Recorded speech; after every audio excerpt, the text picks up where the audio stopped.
આઠ પરંગણા પ્રજાપતિ સમૂહ લગ્ન સમિતિ રાધનપુર દ્વારા 23મા સમૂહ લગ્ન 7 ડિસેમ્બર 2024ના રોજ યોજાશે।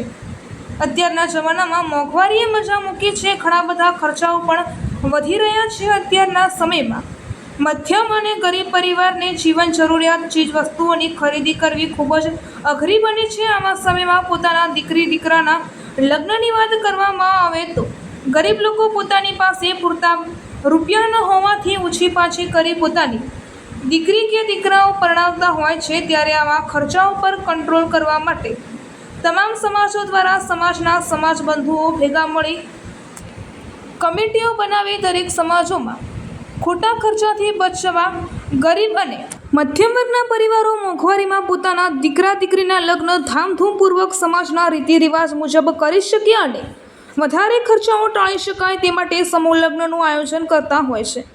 અને મધ્યમ અને ગરીબ પરિવારો સમૂહ લગ્નમાં પોતાની દીકરીને પરણાવવાનો એક અમૂલ્ય અવસર મળે તેવા ઉમદા આશયથી સમાજ સુધારકો, વડીલો તેમજ યુવા મિત્રો સમૂહ લગ્ન કરાવતા હોય છે। ત્યારે નવાબી નગરી રાધનપુર ખાતે ફાફર હાઈવે ઉપર આવેલ શ્રી 8 પરગણા ગુજ્જર પ્રજાપતિ કેળવણી મંડળ સંચાલિત શ્રીમતી શાંતાબેન હેમાભાઈ પ્રજાપતિ છાત્રાલય રાધનપુરના પટાંગણમાં આગામી સમયમાં લગ્નોત્સવના આયોજન માટે આજરોજ તારીખ 1/9/2024ના રોજ મીટિંગ મળી હતી। શ્રી 8 પરગણા ગુજ્જર પ્રજાપતિ કેળવણી મંડળ રાધનપુરના પ્રમુખ રસિકભાઈ પ્રજાપતિ, સમૂહ લગ્ન સમિતિના ઉપપ્રમુખ અશ્વિનભાઈ પ્રજાપતિ, મંત્રી પ્રહલાદભાઈ પ્રજાપતિ, સોમાભાઈ પ્રજાપતિ, રોઈટા મૂળજીભાઈ પ્રજાપતિ, ડીસા કનુભાઈ પ્રજાપતિ, જાવંત્રી LB પ્રજાપતિ, જગમાલભાઈ પ્રજાપતિ, સરપંચ લોઢિયા કેશાભાઈ પ્રજાપતિ, વડનગર DD પ્રજાપતિ, મંજીભાઈ પ્રજાપતિ